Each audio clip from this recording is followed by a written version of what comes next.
네, 여러분 안녕하십니까? 특별한 찬양 잘 들으셨나요?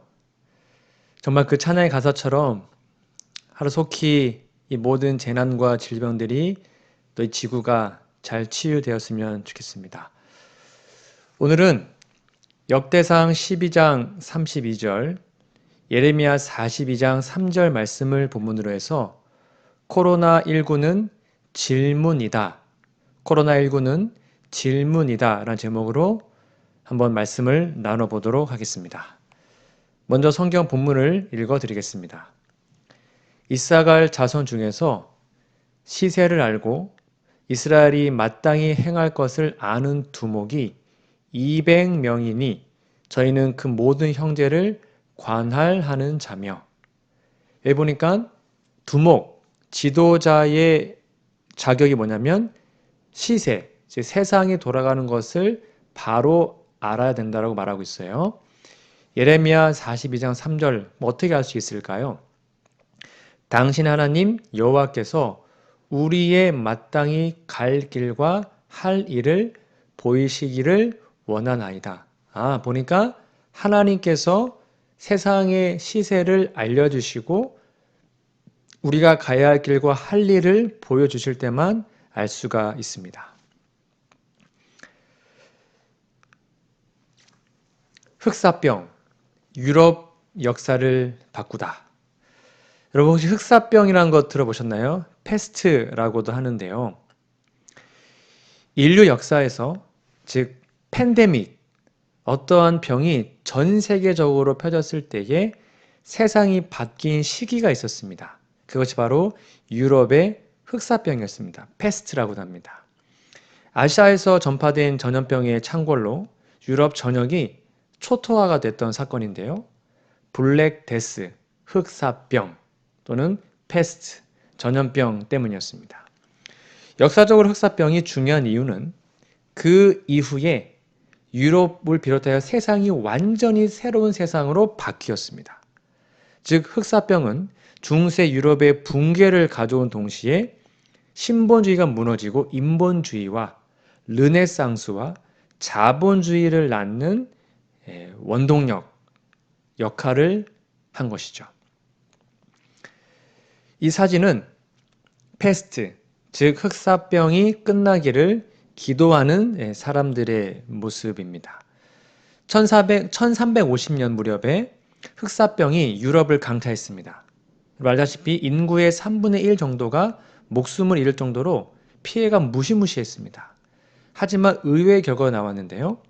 수천만 명이나 목숨을 잃은 그 사태가 오늘날 세계에서 가장 부유한 몇 개의 국가들로 하여금 뭔가 발전할 수 있는 토대를 이루게 만듭니다. 참 아이러니하죠. 흑사병으로 많은 이들이 목숨을 잃었습니다. 즉 소장농, 평민들, 노예들 그런 사람들이 크게 줄어들게 됩니다. 그래서 토지를 소유한 이들에게는 노동력이 부족해진 거죠. 그러자 농업 노동자들의 협상력이 커졌습니다. 왜냐하면 농사꾼이 줄어드니까 그들의 힘이 더 세진 거죠. 힘의 균형이 달라집니다. 그래서 영주 소유의 땅에서 지대를 뭔가 대가를 내면서 일했던 농노들이 일하던 그 낡았던 봉건 제도가 무너지기 시작합니다. 이러한 변화는 서유럽을 보다 근대적이고 상업화된 그런 경제로 바꿨어요. 또한 지금 사진처럼 이 당시에는 천주교, 로마 카톨릭이 중세를 지배하고 있잖아요. 근데 교회가 더 이상 병을 고쳐주지 못하는 겁니다. 그걸 경험하고는 중세 카톨릭의 붕괴가 시작이 되었습니다. 이 사진은 중세시대의 전염병 발병을 막기 위해서 옷을 태우는 사람들의 모습입니다. 일할 사람을 고용하는 데 더 많은 비용이 들어가게 되었어요. 그래서 인간의 노동력을 대체할 뭔가 기술에 투자하기 시작합니다. 당시에는 바다를 항해하는 것이 극도로 위험한 일이었잖아요. 하지만 사망률이 높은 이 전염병이 이 중세 유럽을 휩쓸자 사람들은 장거리 항해를 떠납니다. 이것이 유럽의 식민주의의 팽창을 부채질했고요. 그래서 대규모 전염병으로 인해서 경제의 현대화, 기술 투자가 증가하게 됐고 해외 팽창에 대한 장려 등이 생겨나게 된 겁니다. 이것이 서유럽 국가들을 세계에서 가장 강력한 국가로 만드는 어떤 도움을 주었던 것이죠. 즉, 요점은 무엇이냐면 팬데믹, 즉 흑사병이 전 세계적으로 창궐했을 때에 그 흑사병으로 인해서 세계가 완전히 뒤바뀌었다는 겁니다. 자, 그러면 여러분, 포스트 코로나19 이후에 우리는 무엇을 준비해야 할까요? 여러분의 생각은 어떠하십니까? 2020년 전 세계 팬데믹 상황인데 이 코로나가 끝나면 과연 전 세계는 어떻게 변하게 될까요? 우리는 어떻게 적응하며 살아야 할까요? 올해 코로나 때문에 오프라인 캠프리를 하지 못하게 되었습니다. 그래서 우리 동정연합회에서는 온라인 캠프리라는 새로운 시도를 하게 되었습니다. 포스트에 보시면 이번에 제목이 에스더라는 책을 통해서 한 여인의 삶을 공부하는 것이고요.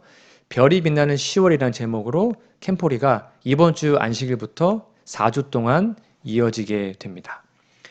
캠프리 미션 중에 하나가 각 교회 패스파인더를 소개하는 퍼레이드 영상을 만들어서 보내는 겁니다. 제가 올해는 저희 페파를 거의 못했으니까 작년 했던 사진들을 모아서 간단하게 좀 만들면서 되게 충격적인 사실을 알게 되었습니다. 뭔지 아세요? 사진에 아무도 마스크를 안 쓰고 있는 거예요. 몇 개의 사진을 좀 보여드릴게요. 여러분 낯설지 않습니까? 우리 아이들이 아무도 마스크를 쓰지 않고 모여서 찬미 부르고 있습니다. 이렇게 사회적 거리도 없이 함께 모여서 공부하고 있는 모습을 여러분 보고 있습니다. 또한 우리 이게 작년 페파 모습인데 함께 말씀도 읽고 성경 공부도 했습니다. 그리고 마스크 없이 동네를 돌아다니면서 쓰레기 줍는 봉사도 했죠. 작년에 아빠 어디가 라는 캠프를 했어요. 엄마들은 집에 놔두고 아빠들이 1박 2일 동안 아이들을 케어하는. 이때도 마스크를 아무도 안 썼죠. 제가 이거 만드는데 얼마나 눈물이 나는지. 여러분, 이게 왜 이렇게 어색하죠? 이런 사진들이요. 여러분 질문 드릴까요? 여러분 마스크 안 쓰고 마음대로 거리 활보하고 쇼핑하고 교회 소모임하고 교회에서 예배 드렸던 날들이 기억나십니까? 그게 언제적이었죠?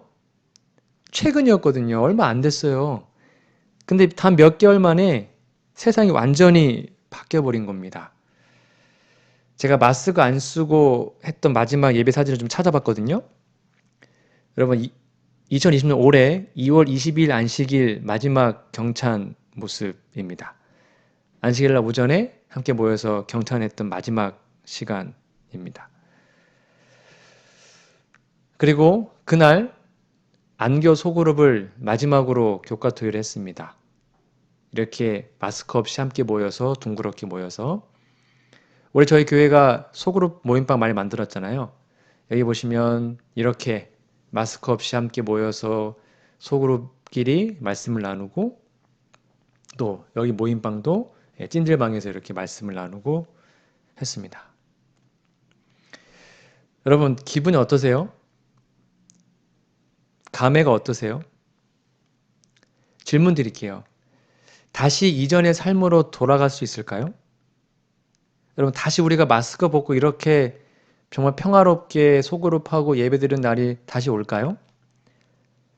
네, 다시 오면 너무 좋겠지만 그렇지 못할 수도 있을 것 같아요. 제가 지난 8개월 동안 개인적으로 고민하며 느낀 것입니다. 여러분 코로나19는 여러분들에게 어떤 의미이십니까? 따라해 볼까요? 코로나19는 질문이다. 여러분 코로나19는 우리에게 수많은 질문을 하게 만들었습니다. 우리에게 앞으로 어떻게 살 것인지 질문하고 있습니다. 여러분 그 질문에 반드시 대답해야 합니다. 여러분 개인적으로, 여러분의 가정이, 그리고 우리 교회가 대답해야 됩니다. 앞으로 어떻게 해야 될까? 우리의 재림교회 교단이 대답해야 됩니다. 앞으로 어떻게 선교 사역을 해야 될까? 저는 올해 12년 차 아주 초년병 목사입니다. 약 12년 동안 목회를 했지만 3년 정도만 양양에서 조그만 교회에서 담임 목사로 있었고 계속 부목사만 했습니다. 부목사만 하다 보니까 설교할 수 있는 기회가 많이 없었어요. 올해 제가 여기 춘천중앙에 온 지 약 3년째 되는 해입니다. 보통 부목사 임기가 2년 또는 3년이니까 혹시 다시 올해 끝나고 단독을 가게 된다면 화금토 설교를 혼자 다 하는 걸 내가 적응할 수 있을까? 거의 지금 부목사라면 6년 내리 있었는데 과연 내가 화금토 혼자 단독할 수 있을까? 고민이 되었습니다. 난 정말 설교하고 성경 가르치는 게 제일 좋고 재밌는데 기회가 별로 없어서 올 2020년 제가 올 1월 1일 날 결심을 했어요. 올해는 혼자서라도 화금토 설교를 계속 만들고 훈련해야겠다. 그래서 어떻게 하면 좋을까 고민하다가 혼자 유튜브로 설교를 하는 온라인 사역을 하려고, 저 진짜 컴맹이거든요. 저 컴퓨터 진짜 못합니다. 근데 혼자 공부하고 공부했습니다. 앞으로 단독 목회를 하려면 화금도 적어도 일주일에 3번 설교해야 될 텐데 미리미리 훈련하고 그 감각을 잃고 싶지 않았습니다.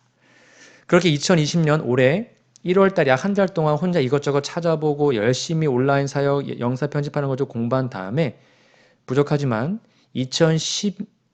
올해 2020년 2월 10일 월요일에 저의 첫 유튜브 사역이 시작이 되었습니다. 이게 제 유튜브 화면인데요. 2020년 2월 10일 날 처음으로 여디디아의 한절 묵상이라는 말씀을 올림으로 시작을 하게 되었습니다. 물론 이때는 코로나19 전이었습니다. 그래서 저는 코로나와 상관없이 시작을 했어요. 근데 기가 막힌 타이밍에 2월 10일 날 제가 시작을 했는데 2월 22일 제가 시작한 지 약 12일 뒤에 코로나가 터지고 그날 안식일이 마지막으로 마스크 없이 예배 드렸던 날이었습니다. 이때 이후로 교회에서 약 몇 개월 동안 4월 초까지 예배를 드릴 수 없었죠. 네, 물론 교회 문을 닫진 않았습니다. 저랑 우리 목사님께서 교회에 늘 오셨고 제가 재림마을 방송을 교회에서 틀었지만 그때 느낀 점은 우리 교회가 준비된 것이 거의 없었구나. 이렇게 갑작스러운 전염병으로 비대면으로 예배를 드리면 할 수 있는 게 없구나. 그래서 누가 시키지 않았지만 혼자 화금도 설교를 계속 만들어서 그때 비록 영상이었지만 재림마을 영상 링크와 제 유튜브 링크를 매주 성도님들에게 문자로 보내드렸었습니다. 원하시는 거 들으시라고. 비록 그때 영상이었지만 화금도 매주 설교하면서 함께 나눌 수 있어서 너무 좋았습니다. 물론 그때까지는 아직 우리 교회 유튜브 채널이 없었기 때문에 재림마을 방송과 제 설교 음성 파일을 교회 팟빵에 올렸습니다. 음성만 듣게요. 그리고는 이제 4월 11일 날 담임 목사님의 설교로 다시 마스크를 썼지만 마스크를 쓰고 드리는 예배가 회복이 되었죠. 여러분 다 기억나시죠? 다시 여러분께 질문 드립니다. 코로나19는 여러분에게 어떤 의미입니까? 코로나19는 질문입니다. 이 질문에 여러분 대답하셔야 됩니다. 앞으로 이제 우리는 어떻게 살아야 할까? 우리 교회는, 우리 교단은 어떻게 살아야 할까? 그렇게 처음에 2월 달에 코로나19 터졌을 때 뭐 한두 달 쉬면 금방 일상으로 돌아가겠지 하면 솔직히 그렇게 심각하게 생각하지 않았습니다. 여러분들 그럼 처음에 그렇게 생각하지 않았잖아요. 뭐 메르스 때처럼, 뭐 사스처럼 뭐 한두 달이면 끝나겠지. 금방 좋아지겠지. 네, 그러다가 동전화폐가 11조가 부족해서 목회자 월급이 깎이고 여러 자영업하시는 분들이 가게가 힘들어지고 점점 이 사태가 장기화되면서 이 코로나19가 우리 교회에 주는 질문, 아니 목사 개인, 나한테, 목회자로서 나에게 주는 질문, 그 질문의 답은 무엇일까 고민하게 되었습니다. 2월 달부터 코로나19는 우리에게 계속 이렇게 말하고 있습니다. 너 앞으로 예배 못 드려. 넌 속으로 못해. 함께 식사 못하고 교회 활동 못해. 선교 꿈도 꾸지 마. 못해. 못해. 못해. 여러분, 그리스도인들에게 예배 드리는 것, 소그룹 하는 것, 성경 공부하는 것, 전도하는 것, 찬양하는 것, 그게 곧 생명보다 더 귀중한 거 아닙니까? 근데 이거 하지 말라는 거예요. 그러면 영적으로 죽으라는 소리 아니에요? 그런데 코로나19는 2월부터 지금까지 계속 그렇게 말하고 있고 앞으로도 그렇게 말할 것입니다. 이것에 우리는 뭐라고 대답할 것입니까?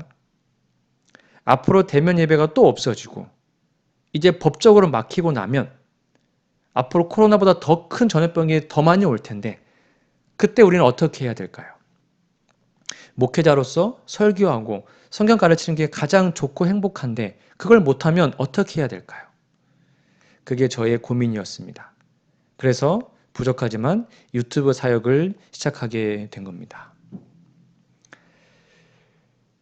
여러분, 세상에는 여러 가지 산업혁명들이 있어 왔습니다. 여러분 알다시피 제1차 산업혁명은 18세기에 증기기관의 기반에 기계화 혁명이 일어나서 순식간에 세상이 많이 바뀌었죠. 그리고 2차 산업혁명은 전기에너지 기반의 대량 생산의 혁명이 바로 2차 산업혁명이었습니다.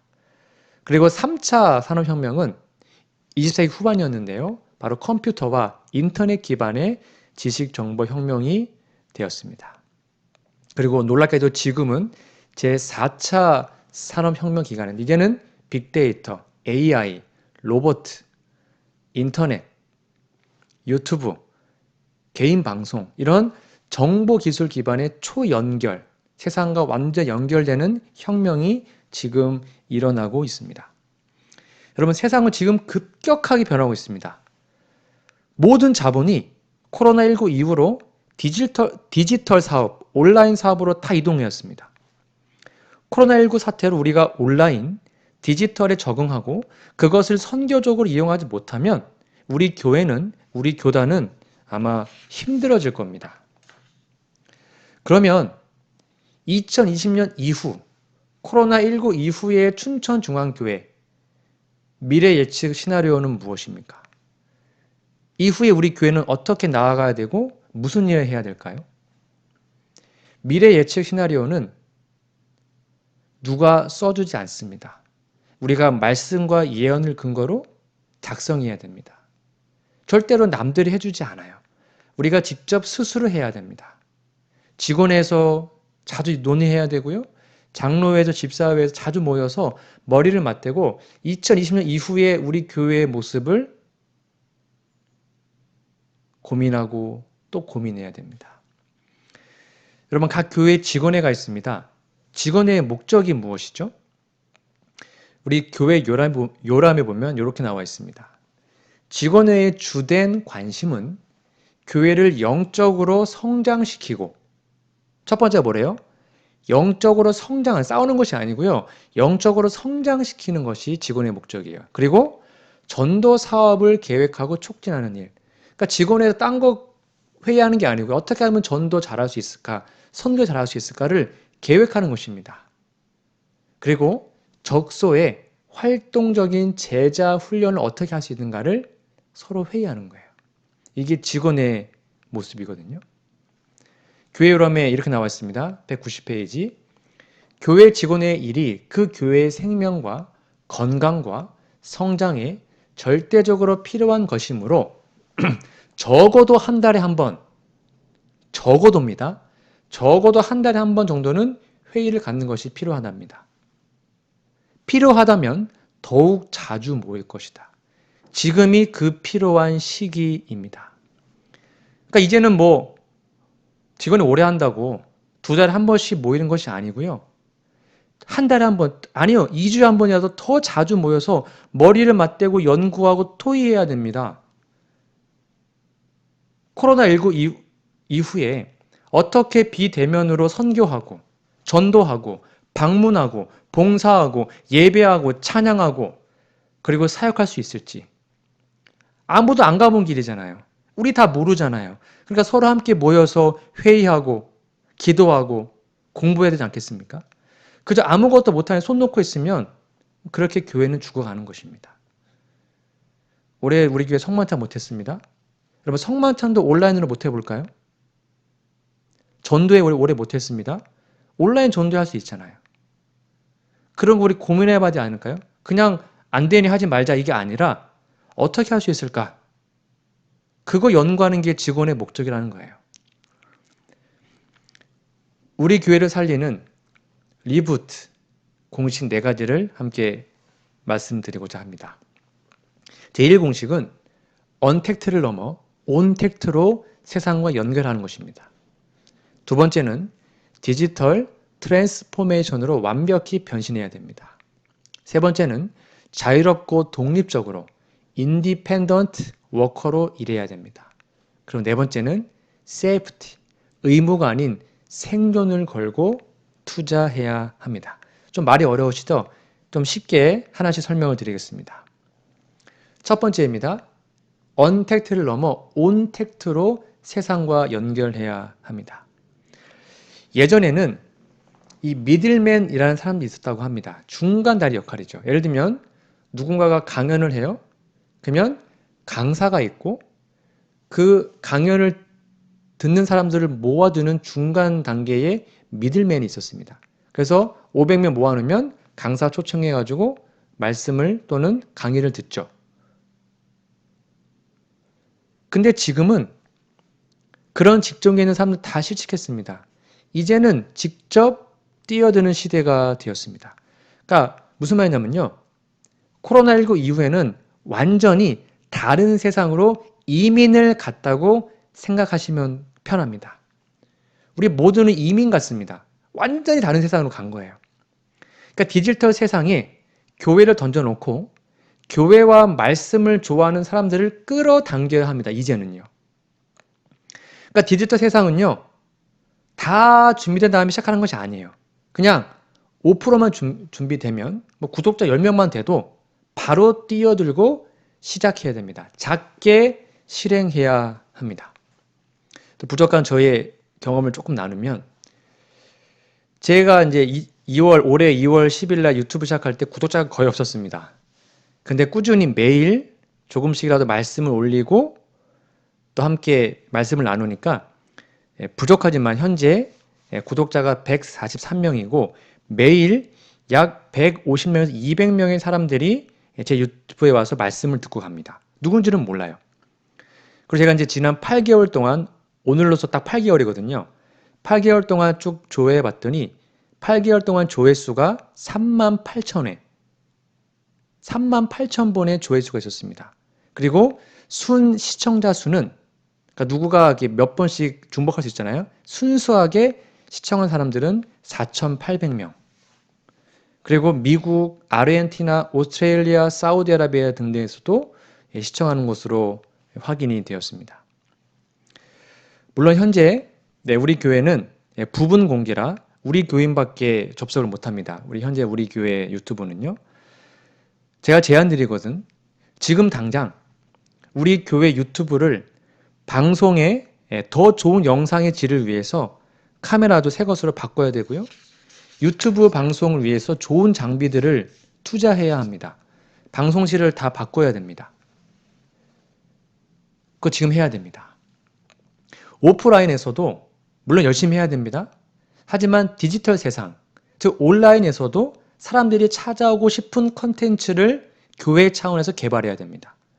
제자훈련 영상, 성경 공부 영상, 때로는 방문 가서 성도들과 행복하게 보내는 모습, 교회 활동 영상 등등을 제작해서 올리고 외부의 사람들이 먼저 온라인으로 교회를 보고 참 교회가 좋다. 그렇게 찾아오게 하는 방법도 연구하고 적용해야 됩니다. 무조건 뛰어들어야 됩니다. 지금 시기를 놓치면 아마 힘들 수도 있습니다. 두 번째입니다. 디지털 트랜스포메이션으로 완벽히 변신해라. 이게 무슨 말이냐면 이제는 한 가지 능력이 동시에 6, 7가지로 뻗어 나갈 수 있습니다. 쉽게 말하면 디지털 세상의 이 메커니즘을 우리 공부해야 됩니다. 현재 우리 교회에 유튜브랑 우리 팟빵만 있잖아요. 이제 팟빵 거의 안 하고 있는데 유튜브, 교회 인스타, 교회 페이스북, 교회 밴드, 교회 유튜브, 팟빵 등등 여러 다양한 매체들을 활용해서 온라인 상에 있는 사람들에게도 복음을 전하는 디지털 트랜스포메이션을 완벽하게 우리 교회가 탈바꿈하고 변해야 하는 것입니다. 그리고 세 번째입니다. 자유롭고 독립적으로 인디펜던트 워커로 일하라. 이게 무슨 말이냐면요. 이제는 내가 집에 있으면서 이제 그 어느 누구와도 소통하고 해외를 가리지 않고요. 때로는 장사할 수도 있고 돈을 벌 수도 있습니다. 그냥 내가 가진 콘텐츠를 제공만 하면 돼요. 즉, 나 혼자서 온 세계와 전체와 연결되는 것을 인디펜던트 워커라 그럽니다. 즉, 내가 지금 우리 교회가 온라인상에 어떻게 존재하고 있는지 아니면 존재하지 않는지를 확인해야 되는 것이죠. 예를 들어 볼까요? 여러분 이 사이트 아십니까? 약간 논란이 있지만 여하튼 앤드류 강 사역자의 목사님의 사이트입니다. 마지막 사명이라고 합니다. 재림교회 사이트입니다. 여러분 재림마을 공식 사이트가 구독자 수가 1만 명이 안 됩니다. 이건 한 개인의 사역자거든요. 근데 한 개인의 사역자 방송이 구독자가 거의 6만 7천 명. 그러니까 한 개인의 사역자의 방송이 재림마을 교단 전체의 공식 사이트보다 영향력이 더 커요. 여러분 여기 가보면요. 어떤 설교는 조회수가 한 설교가요. 조회수가 100만이 넘어요. 100만. 놀랍지 않습니까? 하나 더 소개해드리면 이거 채널 7입니다. 이거는 우리 김대성 목사님, 은퇴 목사님이시죠. 현역 목사보다 더 활동을 많이 하시는 것 같아요. 은퇴 목사님께서 이 채널 7 만드셨는데 이것도 구독자가 약 1만 2천만 명, 그러니까 1만 2천 명 정도 되는 거예요. 여기 뭐 연락처, 사이트 다 돼서 누구나 이 사이트를 본 다음에 마음이 있으면 연락할 수 있는 것입니다. 여러분 유튜브 사역을 통해서 한 설교당 수십만의 사람들이 그 설교를 들어요. 그리고 가르침을 받아요. 하나님을 만납니다. 놀랍지 않습니까? 그냥 방에서 녹음을 해서 올리는데 세계의 누구와도 연결되어 있는 것입니다. 그래서 저도 부족하지만 올해 목회자로서 전도회를 좀 해보고 싶었습니다. 그래서 혼자 온라인 전도회를 현재 진행하고 있습니다. 누가 불러주지 않아도 상관없어요. 내가 전도의 말씀을 준비해서 올리면 그것으로 충분합니다. 저는 지금 약속을 믿으면 행복이 보입니다라는 제목으로 약 6번에 걸쳐서 말씀을 올리고 있습니다. 이건 구독자용 말씀이에요. 여러분들이 오셔서 말씀을 읽고 듣고 있습니다. 그리고 요즘에는 또 제가 영어 공부를 좀 하고 있습니다. 유튜브 사역을 하면서 꿈이 생겼어요. 영어 진짜 못하거든요. 근데 영어로 설교를 할 수 있으면 좋겠다. 내가 영어로 성경을 가르치면 좋겠다. 내가 영어로 설교하고 영어로 성경 강의한 것을 전 세계 사람들에게 나누면 좋겠다라는 꿈을 꾸고 요즘에 영어 공부를 좀 하고 있습니다. 우리 춘천중앙교회가 이런 온라인 사역의 중심이 되기를 정말 간절히 소망합니다. 이제 춘천을 넘어 전 세계의 구도자들, 전 세계 구독자들, 그들과 온라인으로 유튜브로 소통하는 교회가 되었으면 좋겠습니다. 여러분 기억하세요? 현재 세상의 기업은 이미 2025년도에 가 있다고 합니다. 이미 5년의 세월을 앞서서 준비하고 가고 있는 거예요. 세상이 그렇게 발빠르게 움직이고 있어요. 교회도 절대로 선교적 역량이 세상보다 뒤처지면 안 됩니다. 온라인으로 세상과 연결되어야 합니다. 네 번째입니다. 세이프티, 의무가 아닌 생존을 걸고 투자하라. 앞으로 뜨는 직업 중에 하나가 기후변화 직업이라고 합니다.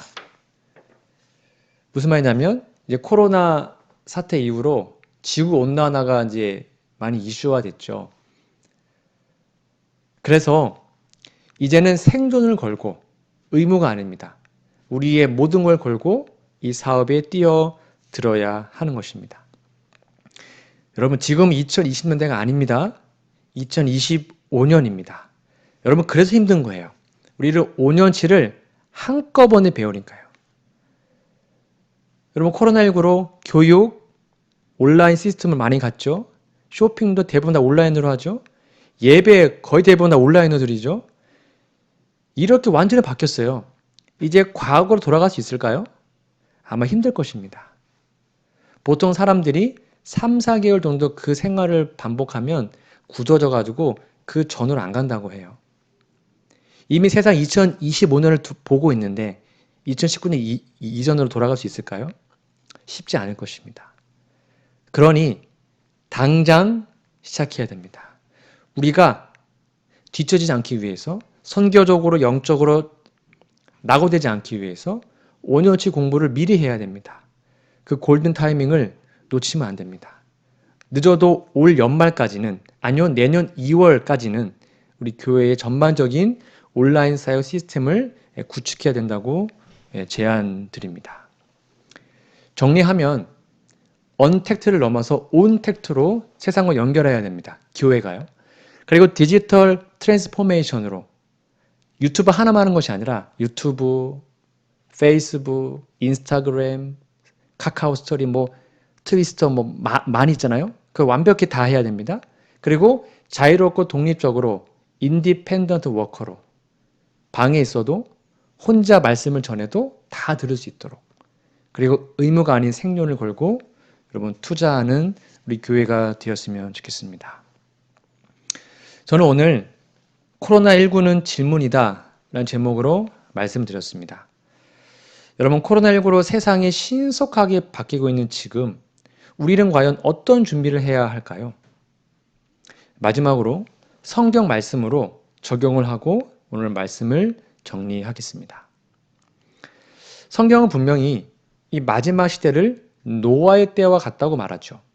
마태복음 24장 37절입니다. 노아의 때와 같이 인자의 임함, 재림도 그러하리라. 같다는 거죠. 누가복음 17장입니다. 노아의 때에 된 것과 같이 인자의 때, 즉 재림에도 그러하리라. 그러니까 지금 시대는 노아 시대와 같은 것입니다. 자, 그러면 노아는 어떤 사람이었죠? 우리가 마지막 시대의 노아거든요. 창세기 6장 9절 볼까요? 노아는 의인이요. 당세의 완전한 자라. 그가 하나님과 동행했으며. 노아는 의인이었습니다. 완전했고요. 하나님과 동행했대요. 근데 그 노아가 마지막 시대에는 14만 4천 우리들로 표상하고 있잖아요. 이 사람들, 즉 14만 4천은 어떤 사람들이냐? 어린 양의 어디로 인도하든지 따라가는 자. 하나님과 동행하는 거죠. 그 입에 거짓말이 없어요. 의인이고요. 그다음에 흠이 없는 자들, 완전한 자죠. 그러니까 노아와 우리의 삶이 똑같이 적용되고 있는 것이죠. 우리는 마지막 시대의 노아입니다. 그러면 그러한 노아가 했던 일은 무엇이었을까요? 노아는 노아 방주만 지은 것이 아니라 방주를 지은 다음에 양식을 저축해서 다른 생물들의 생명을 살리는 일을 했습니다. 창세기 6장 21절 볼까요?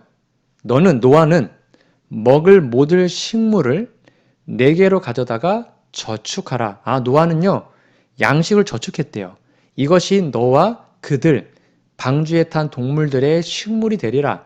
노아가 그와 같이 하되 하나님이 자기에게 명하신 대로 다 준행 순종하게 됩니다. 이게 노아의 모습이었습니다. 그럼 마태복음 24장은 재림장이잖아요. 재림장에 재림의 어떤 징조들이 쭉 나온 다음에 갑자기 주제가 바뀌게 됩니다. 보세요. 마태복음 24장 44절입니다. 이러므로 너희도 예비하고 있으라. 생각지 않은 때 인자가 오리라. 재림 얘기하는 거죠. 그러면 재림을 예비하는 방법이 뭐냐 이거예요. 45절입니다. 충성되고 지혜 있는 종. 이 종은 재림을 예비하고 있습니다. 주인에게 그 집 사람들을 맡아 때를 따라 양식을 나눠줄 자가 누구뇨? 주인이 올 때에 그 종에 이렇게 하는 것을 보면 그 종이 복이 있으리로다. 아하, 여기 보니까 예수님의 재림을 준비하는 방법이 뭐래요? 충성되고 지혜 있는 종이 되는 것인데 그 방법이 양식을 나눠주는 것입니다. 그 양식은 뭘까요? 세상의 양식, 하늘에서 내려온 떡, 예수님이죠. 즉 예수님의 복음을 전하는 것이 예수님의 재림을 준비하는 것입니다. 노아는 먹을 거를 저축했습니다. 준비해서 그것을 본인도 먹고 그 방주에 탄 방주에 탄 사람들과 그 다음에 동물들도 먹였죠. 마지막 재림 준비는 양식을 나눠주는 것이죠. 그러므로 이 마지막 시대에 생명의 양식을, 복음을 저축해야 됩니다. 말씀을 저축하고 나누어야 됩니다. 오프라인 선교와 함께 온라인 선교에도 투자해서 이제는 춘천을 넘어 한국, 전 세계적으로 생명의 양식을 나누는 우리 춘천중앙교회가 되었으면 좋겠습니다. 이것이 코로나19가 우리에게 던진 질문에 답하는 것입니다. 무기력하게 아무것도 안 하고 그냥 시간을 보내는 것이 아니라 지금의 상황에 최선을 다하여 전혀 다른 세상이 된 코로나19의 시대에, 19 이후의 시대에 더 활발하게 복음을 전하는 우리 모두가 되기를 간절히 바라며 오늘 말씀을 마치도록 하겠습니다. 함께 기도하겠습니다. 우리들의 하늘 아버지, 이 시대의 노아로 우리를 불러주시니 감사합니다. 생명의 양식, 복음을 먼저 저축하고 잘 준비하여서 온라인으로 또한 오프라인으로 죽어가는 영혼들에게 말씀을 전하고 나누는 충실하고 신실한 종이 되어 결국 예수님 재림 때에 잘하였도다 라고 칭찬을 받는 우리 모두가 될 수 있도록 도와주시옵기를 예수님의 이름으로 간절히 기도합니다. 아멘.